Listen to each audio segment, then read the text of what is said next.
This is my video on the Chanukah Mudra of the menorah and the whole idea of the Shemesh candle. I call it the Shemesh candle, the sun candle, because this sun candle is the root candle, the 9th candle. So let me just show the mudra, the hand position I have, and go from there. This is the Chanukah Mudra. It's 8 candles, as you see, the 8 fingers, and then the 2 thumbs come together, and they make a Shemesh candle, which halakhically can be differentiated from the other 8. So here's the mudra. The Shemesh candle can be either higher or lower, and it's actually the sun itself. Now the thumb is differentiated than the fingers. So one of the reasons there are 8 fingers, 8 lights on the menorah, is that they correspond to the 8 fingers. And the 2 thumbs come together here, forming one Shemesh candle. Because the thumbs are unique. The thumbs are unique to man. Man is an animal with hands. And the thumb is what's unique about a man. Usage of the thumb. Now, something else is that when we talk about the hand, we talk about 4 fingers and a thumb. You know, we don't have 5 fingers. We have 4 fingers and a thumb. Let me tell you where I learned this. When I was 5 years old, I was taking piano lessons.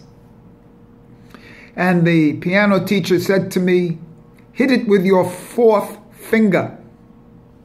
So I go and I hit it with this.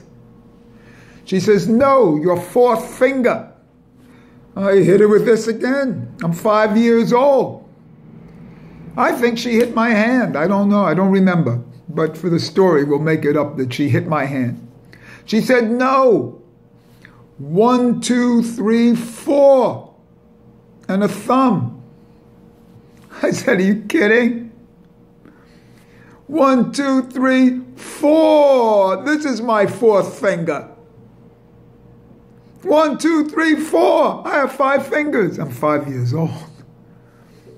She says, "No, this is your 4th finger." As it turns out, she was right. The only problem is I stopped with piano lessons at that time and never went back. I thought I had 5 fingers. I have 4 fingers and a thumb. So when we do the Chanukah menorah, we have 8 lights and a Shemesh, a center light, which is comprised of the 2 thumbs together, because thumbs unite and become one, because they're unique. And that's part of it. It's unique. Now, something else about the Shemesh candle and the lighting of the menorah. For me, the entire mitzvah, well, it's not really the mitzvah, but the entire essence of the mitzvah is done when you light the Shemesh candle. As you've seen in my previous video, I feel that striking the match is the mitzvah itself. So striking the match before I light the Shemesh candle, to me, has a great significance. Okay? And then when you light the Shemesh candle, you still don't say any blessings.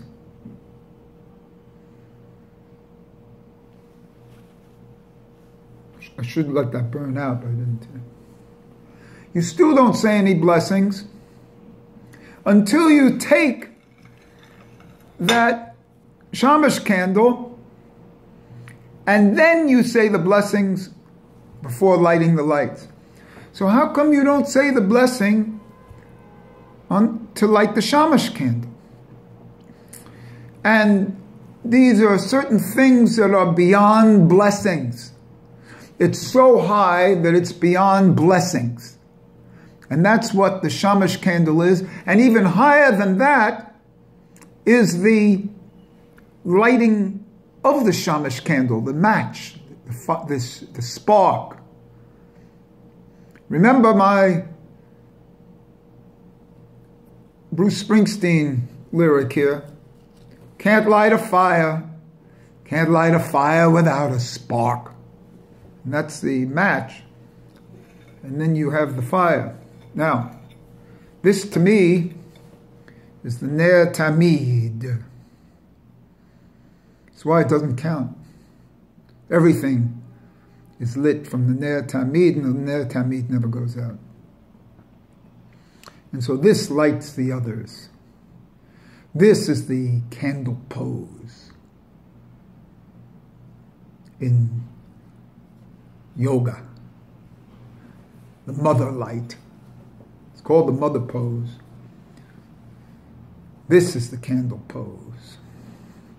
A light that lights everything, and one light's the same as 100 lights. It lights the candles. Now, the other thing about this is that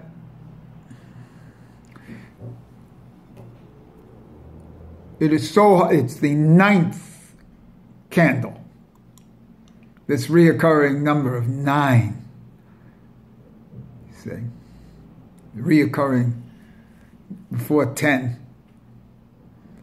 It's the highest number. So we have 6 is physical, 7 is spiritual, 8 is infinite, and that's the 8th day of the bris, which corresponds at the 8th day when one has a bris, and that corresponds to the 8 Hanukkah candles. But there's something higher than that, and that's the 9th, when the 2 thumbs come together.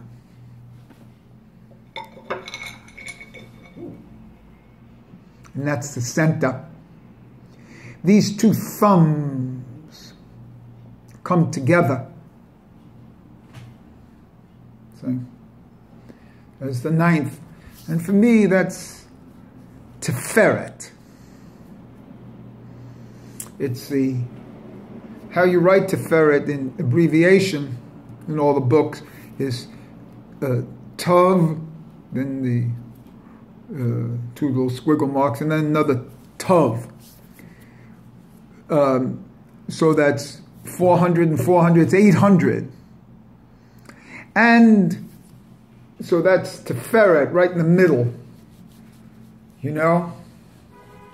To me now, Tiferet has become the belly button, which is the mother, which is the sun, S-U-N, and it's the light. The Ner Tamid is the sun. The sun never goes out.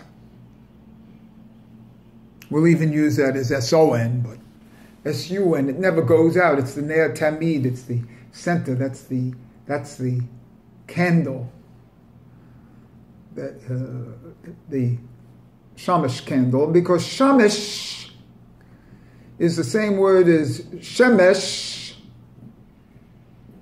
or shamash, and the same word as shemesh. They're the same spelling, it's the same letter. It's shin, mem, shin. Means sun, S-U-N. It's the sun candle, the servant candle, the shamash. It's the sun.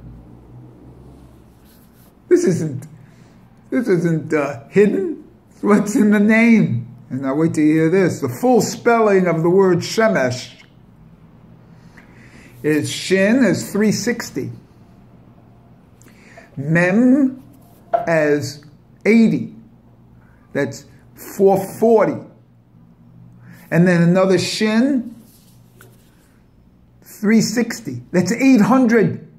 That's the same as the gematria of Tiferet, abbreviated as Tov, then those two little squiggle marks, Tov, Tov. So the Tiferet is the sun right in the middle. You know? Kind of like what they call the solar plexus. Right in the middle, in the solar plexus. Solar. That's where the sun is. Right where that belly button is. In the solar plexus. It's not the heart, so to speak. It's down here in the belly button.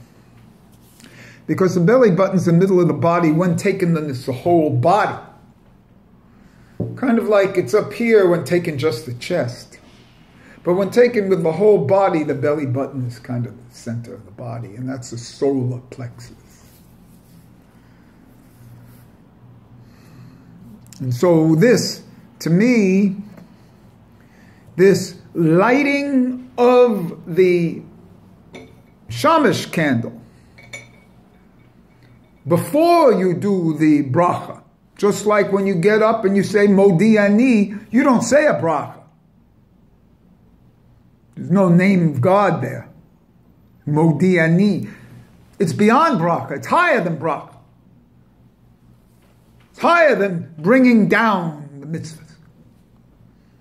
So there's no doubt that it's a mitzvah to light those candles. Because the physicality of the bringing down from spirituality. But the highest level, spiritually, is lighting that candle from the spark. And for me, the individual, the spark is the yehida of the individual soul. That yehida, or even as a atzmutz level. Because as I've said, the word ner, which is ner of the meaning candle, the gematria of that written out is nun, 106, resh, 500, 606, that's atzmutz. So the ner is the atzmutz. And so it's tied in with the spark and the shamash candle, the sun.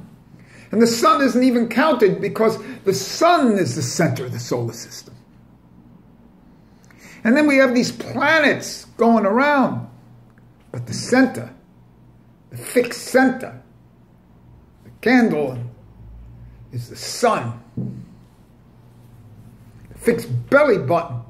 Life goes around. At birth, we end our attachment to the belly button.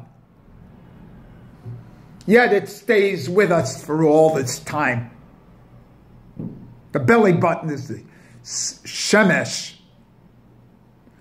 Goes on, it's not even, it's so high, it's not counted. It's so high, it's not counted. See, here's my mudra. See? So, may I suggest you do the mudra. So you recognize what thumbs are, bohen. What thumbs mean. See? The thumb is the important finger. It's like the big toe. It's the important toe. Everything revolves around the thumb and usage of the thumb. And that's what makes man, rather than a hoof. And so the point is this. See, that the spark lights the shemesh candle. God is the spark. The yehida is the spark. The shemesh candle is the sun, which then illumines and heats and illumines the rest of the world. And so that's a little bit more of this depth and beauty of Hanukkah.